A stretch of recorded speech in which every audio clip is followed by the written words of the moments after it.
شروع اللہ کے نام سے جو سب پر مہربان ہے، بہت مہربان ہے۔ الف لام را۔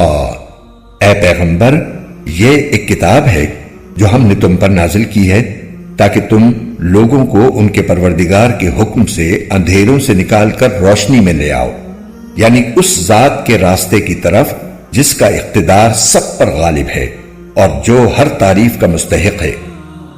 وہ اللہ کہ آسمانوں اور زمین میں جو کچھ ہے اسی کی ملکیت ہے، اور افسوس ہے ان لوگوں پر جو حق کا انکار کرتے ہیں، کیونکہ انہیں سخت عذاب ہونے والا ہے۔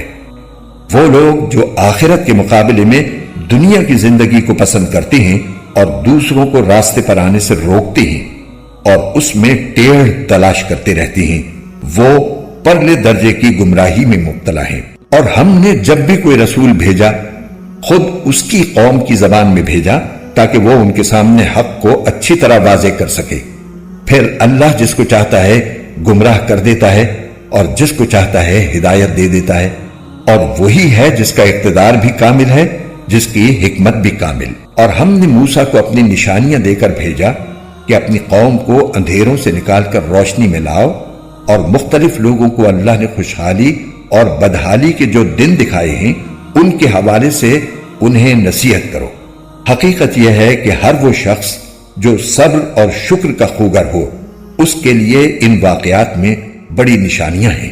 وہ وقت یاد کرو جب موسیٰ نے اپنی قوم سے کہا تھا کہ اللہ نے تم پر جو انعام کیا ہے اسے یاد رکھو کہ اس نے تمہیں فرعون کے لوگوں سے نجات دی جو تمہیں بدترین تکلیفیں پہنچاتے تھے اور تمہارے بیٹوں کو ذبح کر ڈالتے اور تمہاری عورتوں کو زندہ رکھتے تھے۔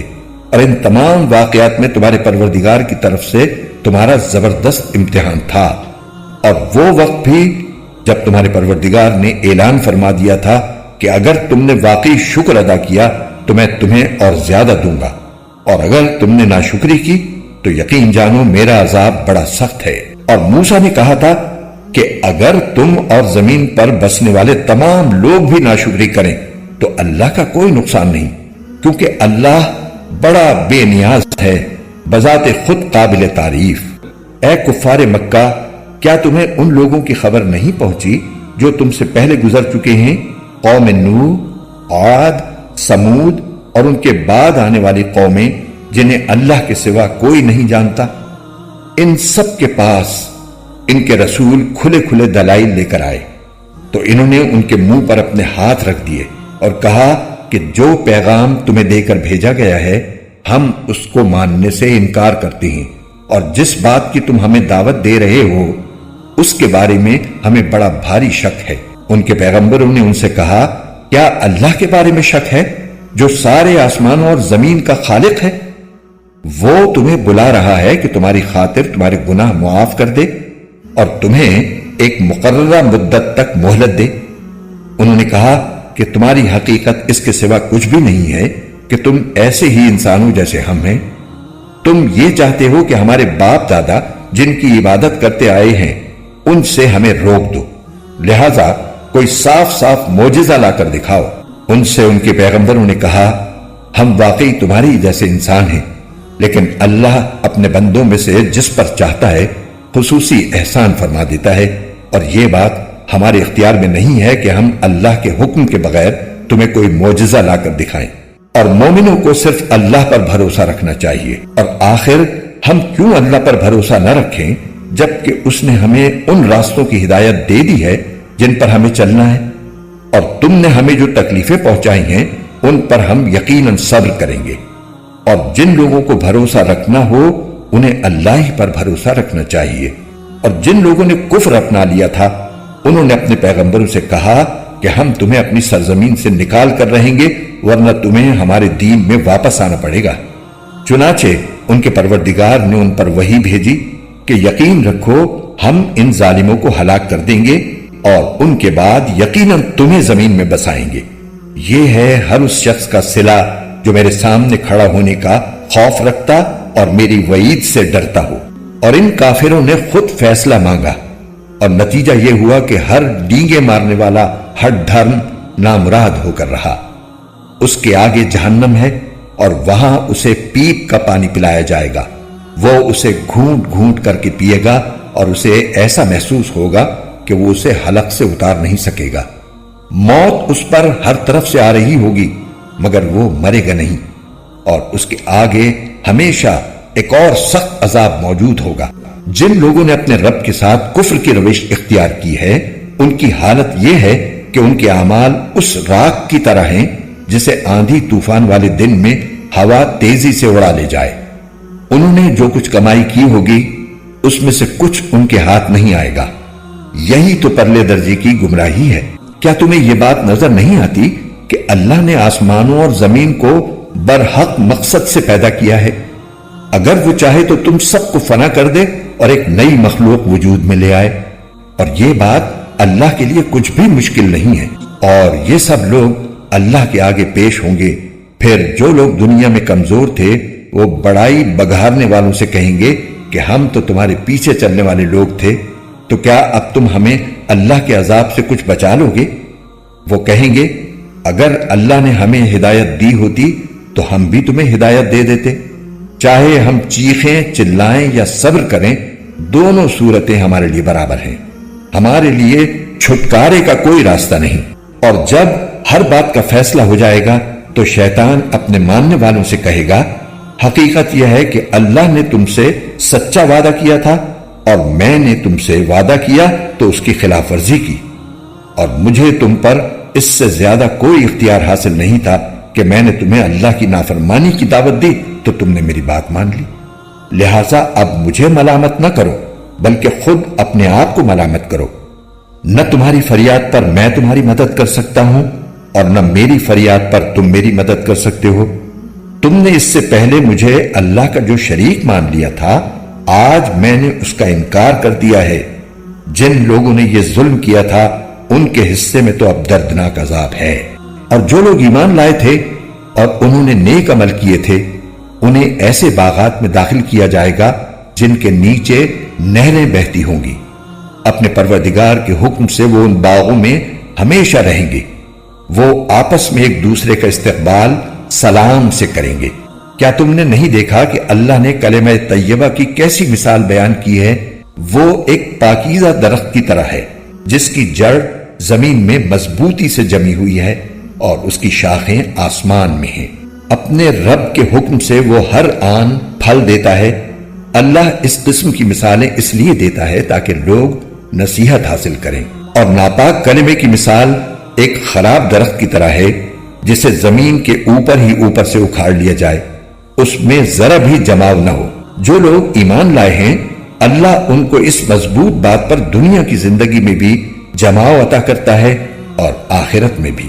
اور ظالم لوگوں کو اللہ بھٹکا دیتا ہے، اور اللہ اپنی حکمت کے مطابق جو چاہتا ہے کرتا ہے۔ کیا تم نے ان لوگوں کو نہیں دیکھا جنہوں نے اللہ کی نعمت کو کفر سے بدل ڈالا اور اپنی قوم کو تباہی کے گھر میں لا اتارا جس کا نام جہنم ہے؟ وہ اس میں جلیں گے اور وہ بہت برا ٹھکانہ ہے۔ اور انہوں نے اللہ کے ساتھ اس کی خدائی میں کچھ شریک بنا لیے تاکہ لوگوں کو اس کے راستے سے گمراہ کریں۔ ان سے کہو کہ تھوڑے سے مزے اڑا لو کیونکہ آخر کار تمہیں جانا دوزخی کی طرف ہے۔ میرے جو بندے ایمان لائے ہیں ان سے کہہ دو کہ وہ نماز قائم کریں اور ہم نے ان کو جو رزق دیا ہے اس میں سے پوشیدہ طور پر بھی اور اعلانیہ بھی نیکی کے کاموں میں خرچ کریں، اور یہ کام اس دن کے آنے سے پہلے پہلے کر لیں جس میں نہ کوئی خرید و فروخت ہوگی نہ کوئی دوستی کام آئے گی۔ اللہ وہ ہے جس نے آسمانوں اور زمین کو پیدا کیا اور آسمان سے پانی برسایا، پھر اس کے ذریعے تمہارے رزق کے لیے پھل اگائے، اور کشتیوں کو تمہارے لیے رام کر دیا تاکہ وہ اس کے حکم سے سمندر میں چلیں، اور دریاؤں کو بھی تمہاری خدمت پر لگا دیا، اور تمہاری خاطر سورج اور چاند کو اس طرح کام پر لگایا کہ وہ مسلسل سفر میں ہیں، اور تمہاری خاطر رات اور دن کو بھی کام پر لگایا، اور تم نے جو کچھ مانگا اس نے اس میں سے جو تمہارے لیے مناسب تھا تمہیں دیا، اور اگر تم اللہ کی نعمتوں کو شمار کرنے لگو تو شمار بھی نہیں کر سکتے۔ حقیقت یہ ہے کہ انسان بہت بے انصاف، بڑا ناشکرا ہے۔ اور یاد کرو وہ وقت جب ابراہیم نے اللہ تعالیٰ سے دعا کرتے ہوئے کہا تھا کہ یا رب اس شہر کو پرامن بنا دیجئے اور مجھے اور میرے بیٹوں کو اس بات سے بچائیے کہ ہم بتوں کی پرستش کریں۔ میرے پروردگار ان بتوں نے لوگوں کی بڑی تعداد کو گمراہ کیا ہے، لہذا جو کوئی میری راہ پر چلے وہ تو میرا ہے، اور جو میرا کہنا نہ مانے تو اس کا معاملہ میں آپ پر چھوڑتا ہوں۔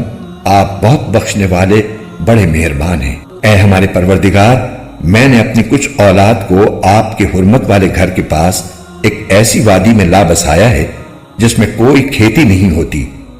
ہمارے پروردگار، یہ میں نے اس لیے کیا تاکہ یہ نماز قائم کریں، لہذا لوگوں کے دلوں میں ان کے لیے کشش پیدا کر دیجئے اور ان کو پھلوں کا رزق عطا فرمائیے تاکہ وہ شکر گزار بنے۔ اے ہمارے رب، ہم جو کام چھپ کر کرتے ہیں وہ بھی آپ کے علم میں ہیں، اور جو کام علانیہ کرتے ہیں وہ بھی، اور اللہ سے نہ زمین کی کوئی چیز چھپی ہوئی ہے نہ آسمان کی کوئی چیز۔ تمام تعریفیں اللہ کے لیے ہیں جس نے مجھے بڑھاپے میں اسماعیل اور اسحاق جیسے بیٹے عطا فرمائے۔ بے شک میرا رب بڑا دعائیں سننے والا ہے۔ یا رب، مجھے بھی نماز قائم کرنے والا بنا دیجئے، اور میری اولاد میں سے بھی ایسے لوگ پیدا فرمائیے جو نماز قائم کریں۔ اے ہمارے پروردگار، اور میری دعا قبول فرما لیجئے۔ اے ہمارے پروردگار، جس دن حساب قائم ہوگا اس دن میری بھی مغفرت فرمائیے، میرے والدین کی بھی اور ان سب کی بھی جو ایمان رکھتے ہیں، اور یہ ہرگز نہ سمجھنا کہ جو کچھ یہ ظالم کر رہے ہیں اللہ اس سے غافل ہے۔ وہ تو ان لوگوں کو اس دن تک کے لیے مہلت دے رہا ہے جس میں آنکھیں پھٹی کی پھٹی رہ جائیں گی۔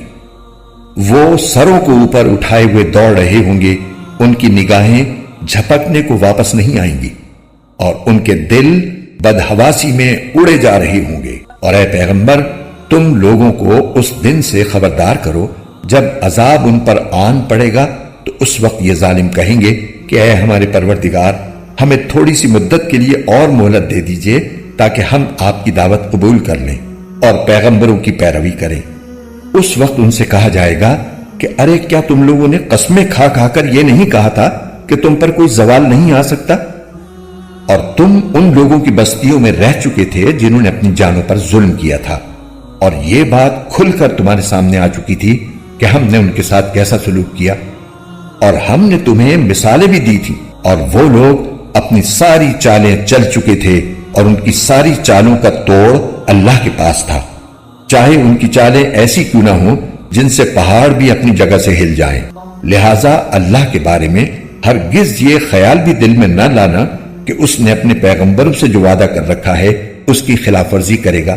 یقین رکھو کہ اللہ اپنے اقتدار میں سب پر غالب ہے اور انتقام لینے والا ہے۔ اس دن جب یہ زمین ایک دوسری زمین سے بدل دی جائے گی اور آسمان بھی بدل جائے گا، اور سب کے سب خدائے واحد و قہار کے سامنے پیش ہوں گے، اور اس دن تم مجرموں کو اس حالت میں دیکھو گے کہ وہ زنجیروں میں جکڑے ہوئے ہوں گے، ان کے قمیص تارکول کے ہوں گے، اور آگ ان کے چہروں پر چھائی ہوئی ہوگی، تاکہ اللہ ہر شخص کو اس کے کیے کا بدلہ دے۔ اللہ جلد حساب چکانے والا ہے۔ یہ تمام لوگوں کے لیے ایک پیغام ہے، اور اس لیے دیا جا رہا ہے تاکہ انہیں اس کے ذریعے خبردار کیا جائے، اور تاکہ وہ جان لیں کہ معبود برحق بس ایک ہی ہے، اور تاکہ سمجھ رکھنے والے نصیحت حاصل کر لیں۔